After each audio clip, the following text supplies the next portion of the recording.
Prosegur, acteur global de la sécurité depuis plus de 40 ans, vous présente le Digital JT. Prosegur, la sécurité en toute confiance.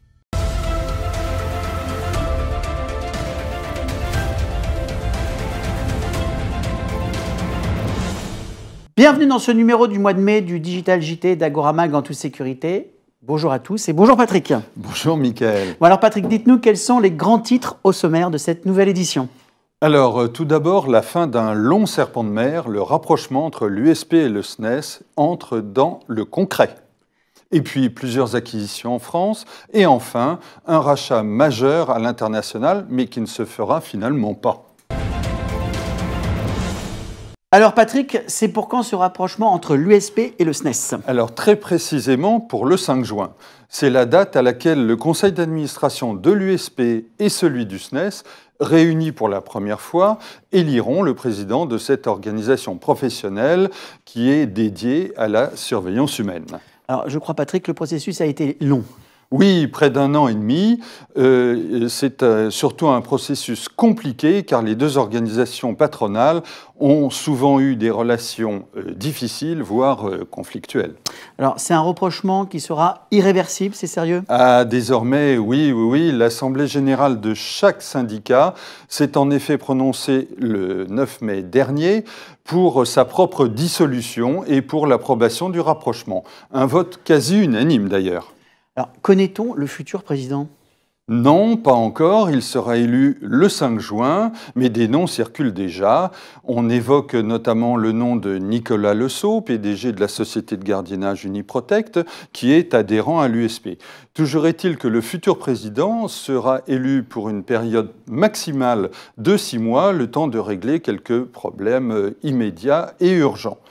Un nouveau conseil d'administration sera ensuite élu pour un mandat de 3 ans, probablement vers le mois d'octobre, et il élira un nouveau président. Alors, vous parlez de problèmes immédiats. C'est quoi ces problèmes immédiats, Patrick? Alors, il faut par exemple trouver un nom à cette nouvelle organisation. Il faut régler la question des salariés permanents qui sont en doublon de l'USP et du SNES. Il faut trouver un siège social. Il faut décider d'adhérer ou non à diverses organisations comme la COES, la Confédération européenne, ou alors la FFSP, la Fédération française de la sécurité privée. Mais justement, la FFSP, Fédération française de sécurité privée, ça va devenir quoi? Alors, Claude Tarlet, son président, va tout faire pour que la future organisation née du rapprochement du SNES et de l'USP y adhère. Mais le SNES n'y était pas favorable. Alors, en attendant, la FFSP a changé ses statuts pour que désormais, elle puisse accueillir des entreprises directement, alors qu'avant, c'était uniquement des organisations professionnelles qui pouvaient y adhérer, comme c'était le cas. Bon.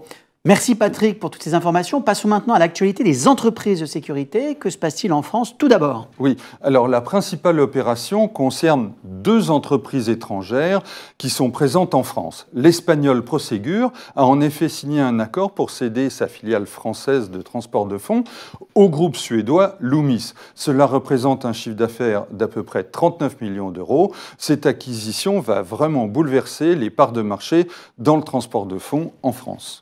Alors, donnez-nous quelques détails sur ce sujet, Patrick. Alors, Brink's a toujours été le leader historique de la profession du transport de fonds en France, mais cela pourrait bien changer.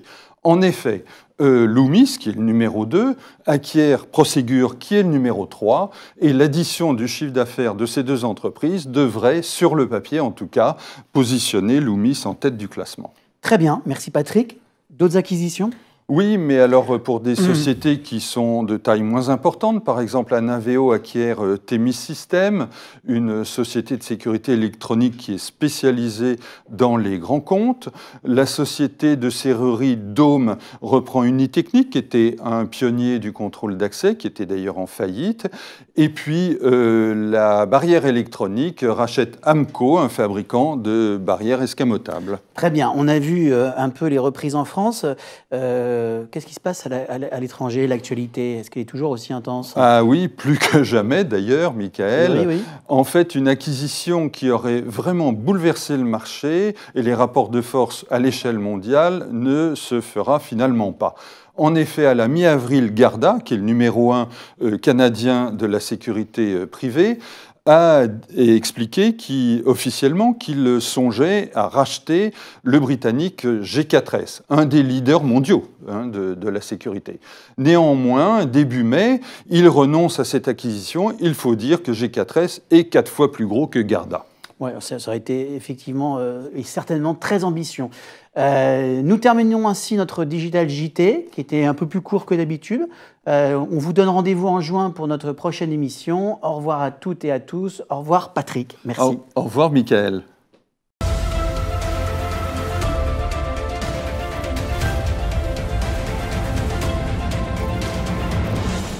Prosegur était heureux de vous présenter le Digital JT.